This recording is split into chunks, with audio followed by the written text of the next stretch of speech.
Today we are meeting with a creative, a tech bro and a businessman. You may have come across brands he has been involved in like Kenyan Wall Street, MediaPearl, Nano Digital, but most importantly, we will be talking about co-founding an investment platform, HISA. My name is Eric Jackson. I'm a co-founder at HISA and Kenyan Wall Street.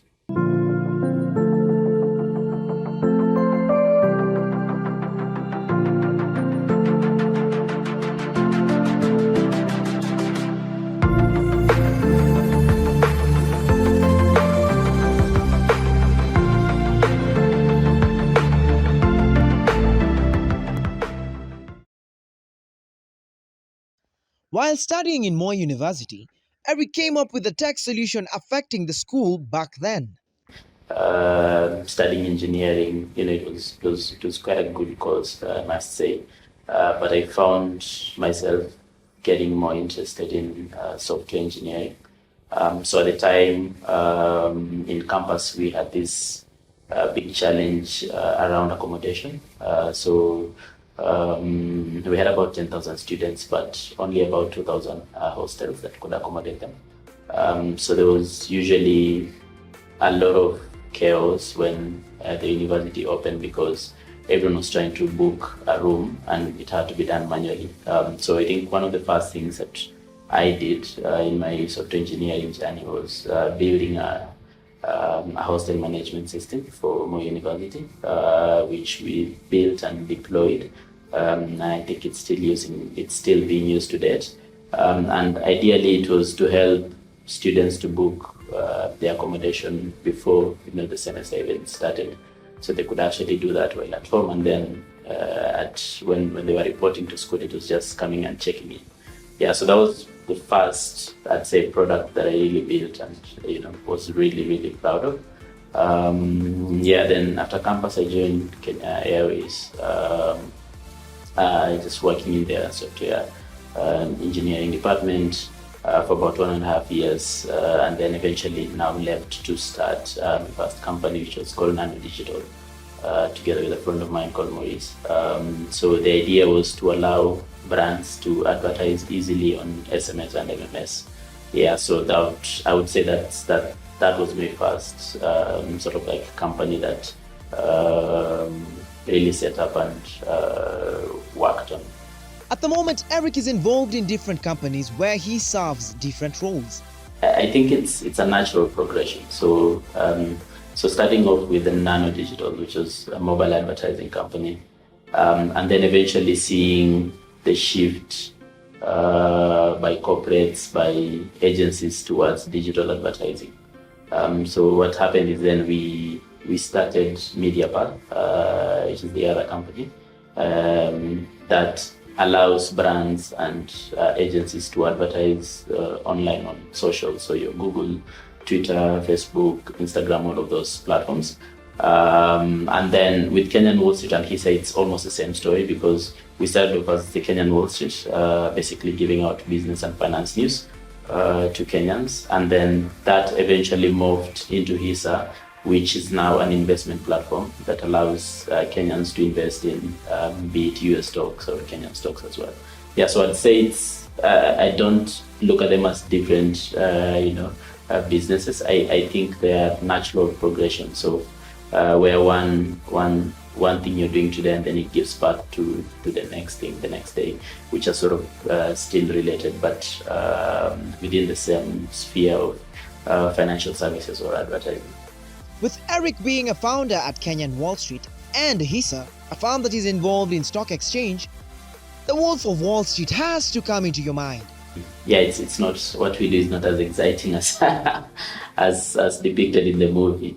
But I think starting out the Kenyan Wall Street, of course, we were drawing inspiration from the Wall Street Journal, which is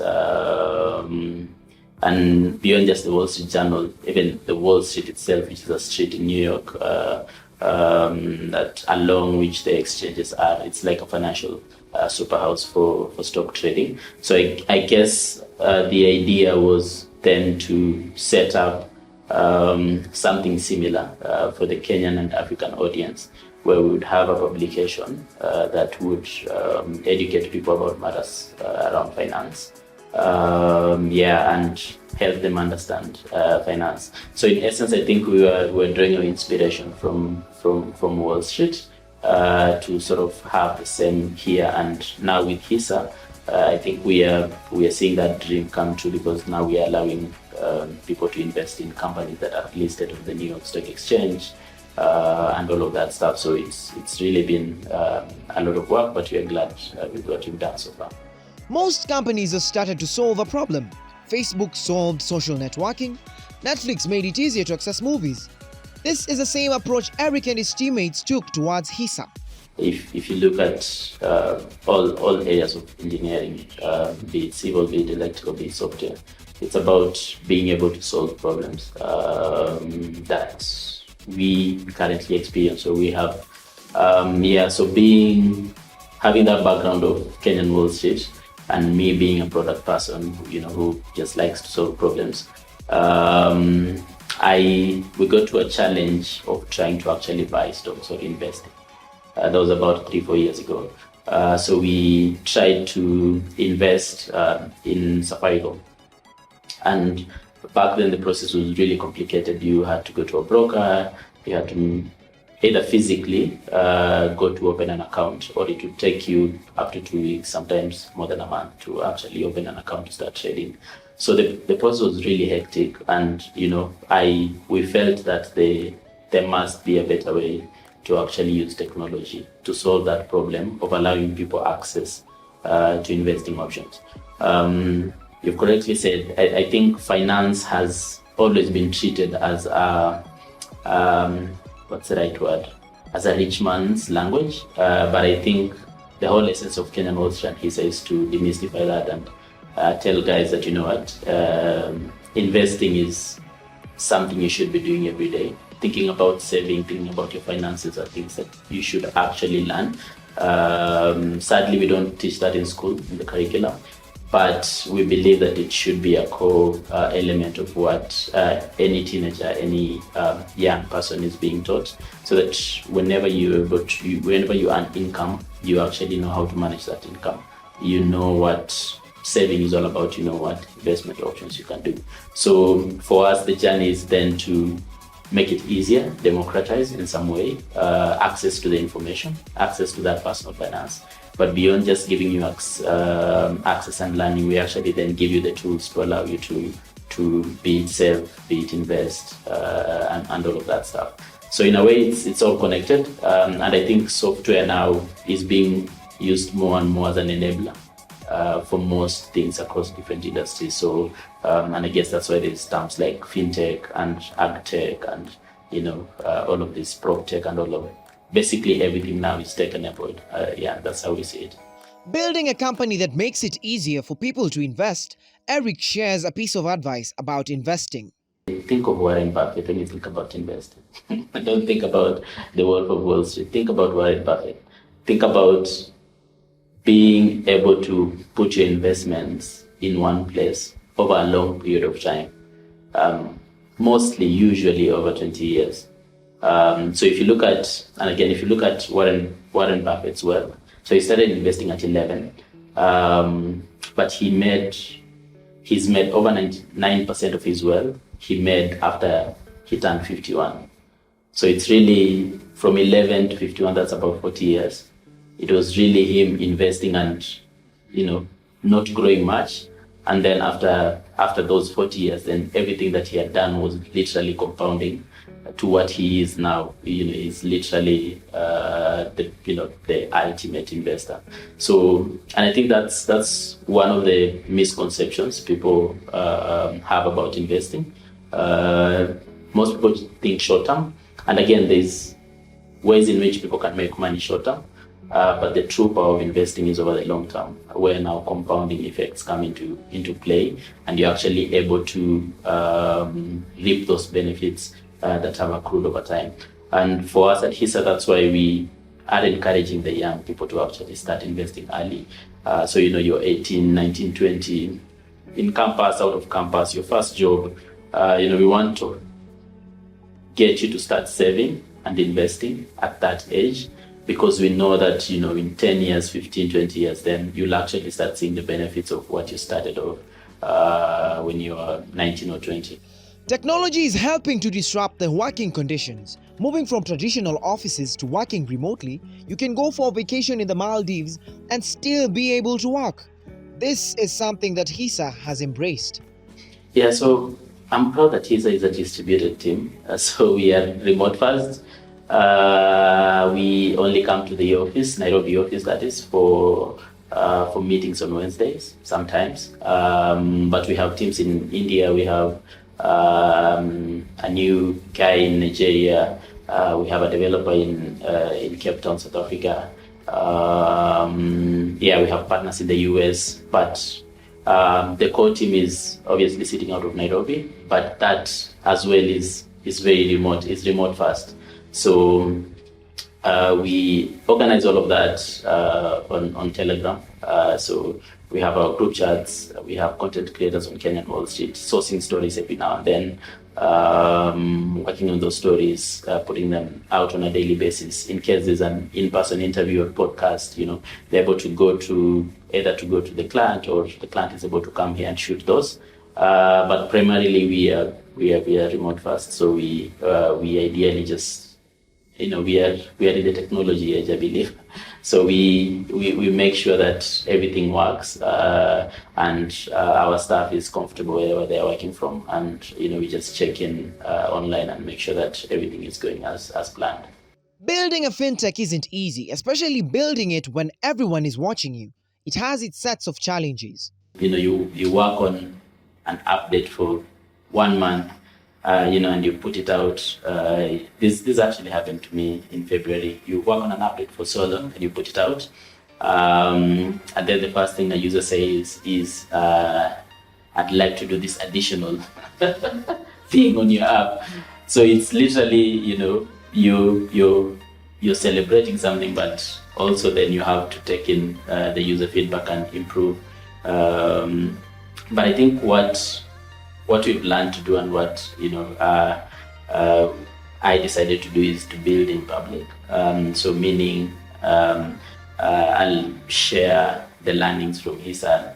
I'll share each and every progress we make, each and every challenges we face, so that for all entrepreneurs out there, for anyone starting their business, sometimes people want to gloss over the fact and say entrepreneurship is, it's fun. You should quit your job and start and start your company.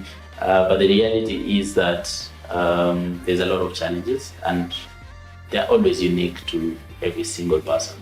But by building in public, what we do is we give room for people to fail, so that if a company fails, you understand that they did this and this and this. So it's not about they failed because they did not work. They failed because of other factors out of their control. And if they succeed, then you're giving out a template for other companies to actually know that they can build in public and actually also succeed. If you have an idea, a business idea, whether it's starting a smoocher business or building a tech company, just get started, because you can't really figure everything out when you're starting. I look at what we've built with HISA, and it's not different, but it's a lot of iterations from what we initially thought, or what the idea that we had, this grand idea we had, which we thought was massive, was big. The reality is, until you start doing something, until you're actually in the market, everything counts for nothing. So even for us, like, we had an app which we were testing amongst ourselves, and we thought it's really, really awesome, and if we're going to use us, they'll love it, they'll trade all their money away. But then once you get to the market is when you actually understand that, okay, so it's not just about building a product, it's more than that. How do you understand the customer? Like, who is your customer, first of all? How do you actually make it easier for them to use your product? And besides that, just that there's a big trust issue that you need to actually take care from users, because you know me, you might use my app.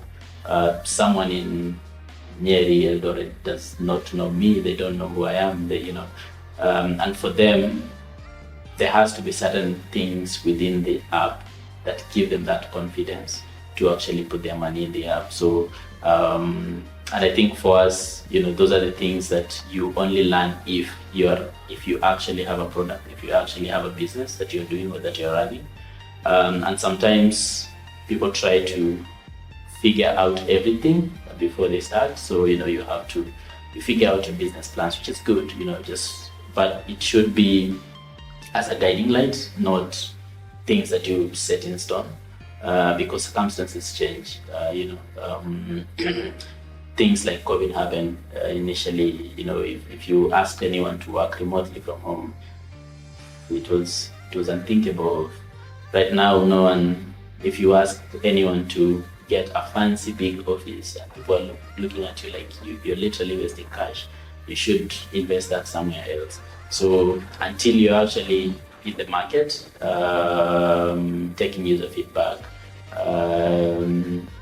there's very little you can get on a business. So, if you're out there, you're thinking about starting something, you have a couple of ideas, my advice is just get started. The upside is way more than the downside. The downside is just you lose a couple hundreds of thousands or millions, or you will not be successful. The upside is you'll actually grow that into a massive business, which impacts people at the end of the day. So, for me, I choose the upside. I choose to look at the upside despite the many challenges every day along the way.